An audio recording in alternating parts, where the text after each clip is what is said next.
A very good evening. You're watching DD News Kohima with me, Sinti Runla. A look at our top stories first. Prime Minister Narendra Modi virtually launches Bihar Rajya Jivika Nidhi Sahkari Sangh Limited.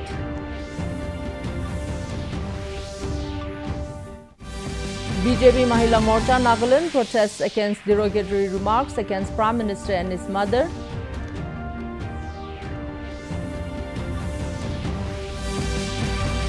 A two-day session of the 14th Nagaland Legislative Assembly begins.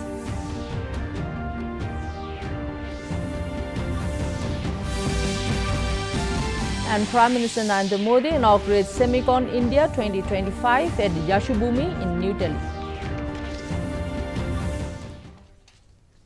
Now the details. Prime Minister Narendra Modi today virtually launched Bihar Rajya Jivika Nidhi Sahkari Sangh Limited. Jivika Nidhi aims to provide easy access to funds at affordable interest rates to community members associated with Jivika. All registered cluster-level federations of Jivika will become the members of the society. The Prime Minister also transferred 105 crore rupees into the institution's bank account. Speaking on the occasion, he said that through the scheme, the rural women entrepreneurs of the state will now get money more easily. Modi said that this financial help will help them to grow their businesses more.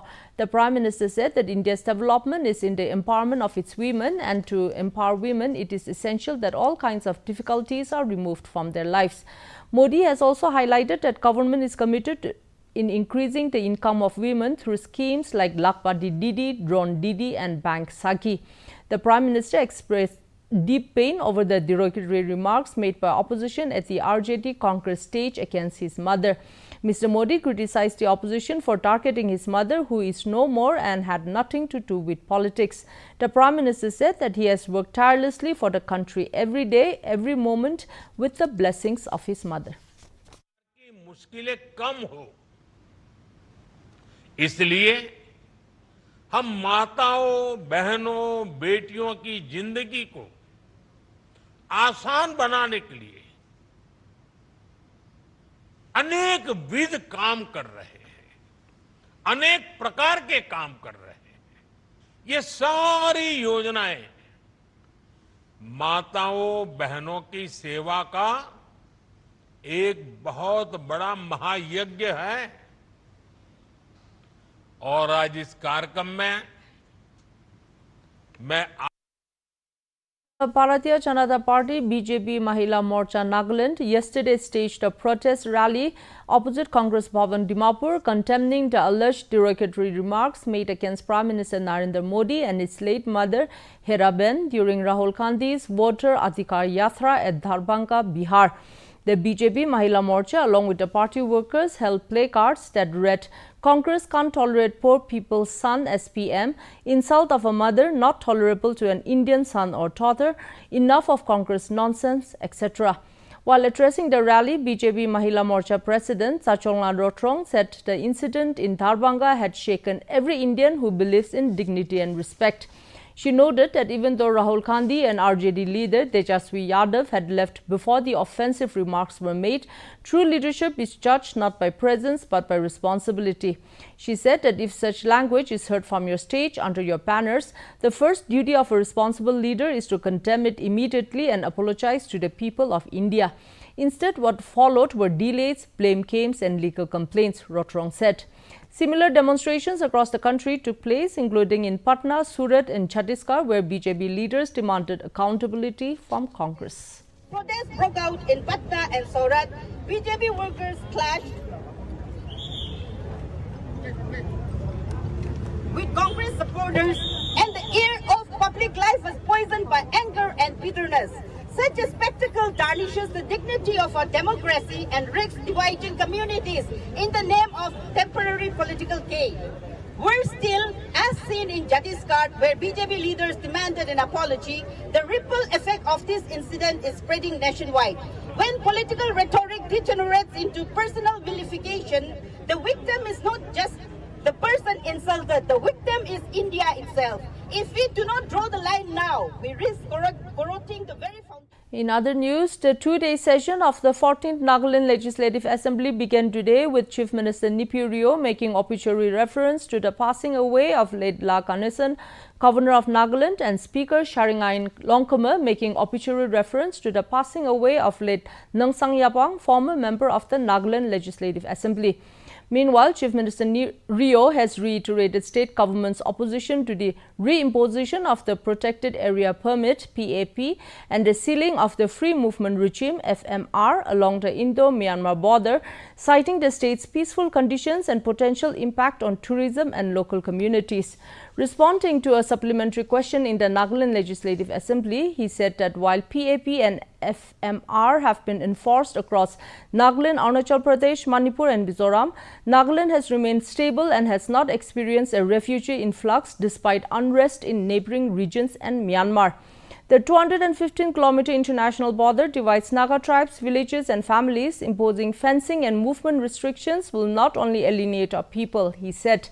He further said that Nagaland has never had refugee camps, unlike Mizoram.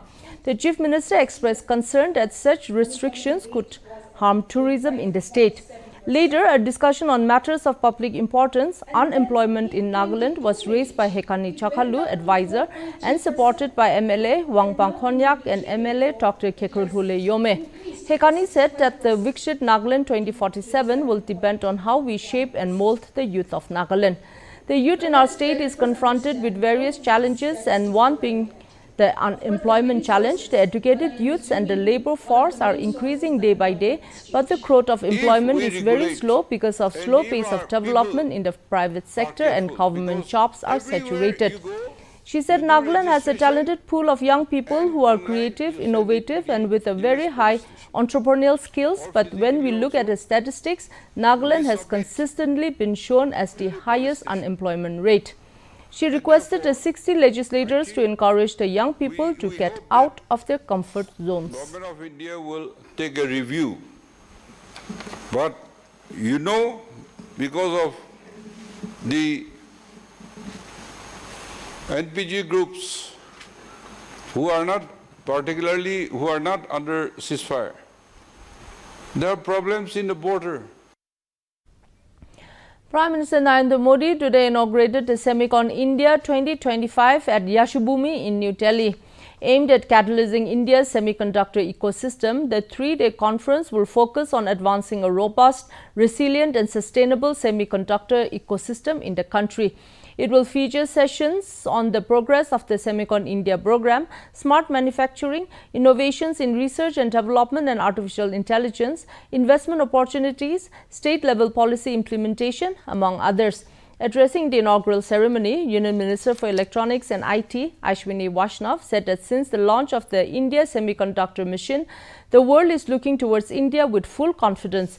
He informed that the construction of 5 semiconductor units is going on at a rapid pace in the country. He also presented the first Made in India chip to the Prime Minister. He added that 2 more such manufacturing units will start production in a few months. Modi has said that the world trusts India, believes in India and is ready to build the semiconductor future with India. Inaugurating Semicon India 2025 at Yashubhoomi in New Delhi today, Mr. Modi said the day is not far when India's smallest chip will drive the biggest change in the world. The Prime Minister remarked that while oil was once called black gold, chips are the new digital diamonds. He said oil shaped the last century, but in the 21st century, power lies within these tiny chips. He said they hold the potential to accelerate global progress. And it's time now for a short break. Please stay with us. Platform number 2 से चलने वाली superfast express के यात्रियों I am here. तुम्हें नहीं इसे mobile charge करना। दिमाग चार्ज कर अपना। ऐसे पब्लिक पोर्ट से फोन चार्ज किया तो पर्सनल डेटा होगा पब्लिक। देखा? पापा रुको मैं पे करता हूँ। No signal. अब क्या करोगे? फ्री वाईफाई है ना? बुद्धू सुधर जा। पेमेंट्स के लिए नो ओपन वाईफाई। यानी फ्रॉड को करो बाय बाय। आरबीआई कहता है करो सही शुरुआत, बनो financially smart. Welcome back. President Draupadi Murmu today highlighted the pivotal role of the banking industry in India's economic growth while addressing the 120th Foundation Day celebrations of City Union Bank in Chennai, Tamil Nadu. Speaking at the event, the president said India is among the fastest growing large economies in the world and the banking sector has been central to its growth journey. The role of banks has expanded beyond financial transactions. They are not just the custodians of wealth, but providers of diverse financial services, instrumental in driving inclusive and sustainable development, she observed. Underscoring the importance of financial inclusion, President Murmu said that ensuring access to affordable financial services for every citizen is a critical pillar of national development. She lauded City Union Bank for contributing towards the country's goal of universal financial inclusion, particularly in rural and semi-urban areas where access to formal banking remains limited. She noted that banks and fintech companies are increasingly bridging gaps through mobile applications, microloans, insurance products, digital wallets and banking correspondence, taking services to the doorsteps of underserved communities. However, she also pointed out challenges such as low digital literacy, poor internet connectivity and limited financial awareness, stressing the need for collaborative efforts to integrate people into the formal banking system. Prime Minister of the Republic of Singapore, Lawrence Wong, will arrive on a 3-day visit to India this evening at the invitation of Prime Minister Narendra Modi. Both leaders are scheduled to hold bilateral discussions on Thursday. During the visit, the Singapore Prime Minister will also call on President Draupadi Murmu. Union Environment, Forest and Climate Change Minister Bhupendra Yadav has highlighted that India has emerged as the fastest growing major economy and is also leading global efforts on climate change. Addressing the 20th Global Sustainability Summit in New Delhi, Yadav emphasized charting a course towards a more sustainable world by embracing resilience, regeneration and responsibility. The minister further underlined 3 major initiatives: the Environment Audit Rules 2025, the Green Credit Program and the National Critical Mineral Mission 2025, and highlighted their roles in India's climate action. The India Meteorological Department IMD has issued a yellow alert for moderate to heavy rainfall in New Delhi today.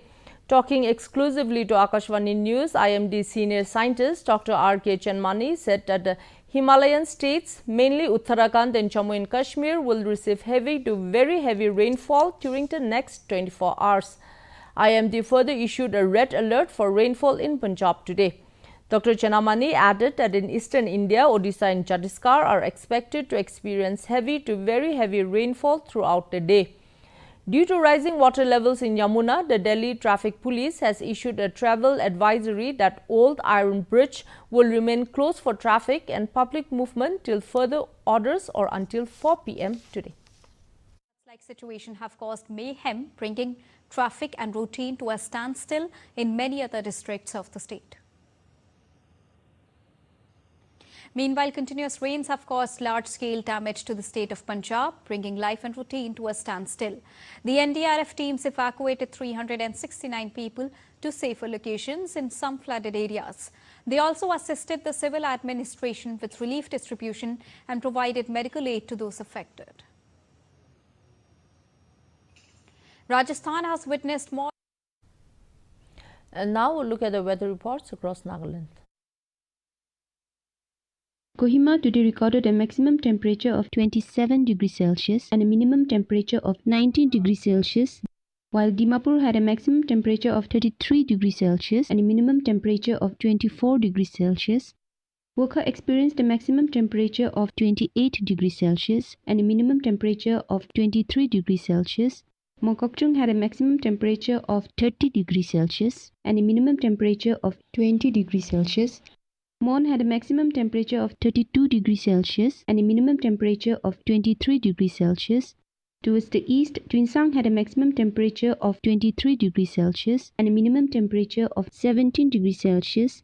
Zinabuto had a maximum temperature of 27 degrees Celsius and a minimum temperature of 18 degrees Celsius. Phak had a maximum temperature of 24 degrees Celsius and a minimum temperature of 17 degrees Celsius. That's all for the weather report. And that's it for tonight. Thanks for watching. Good night.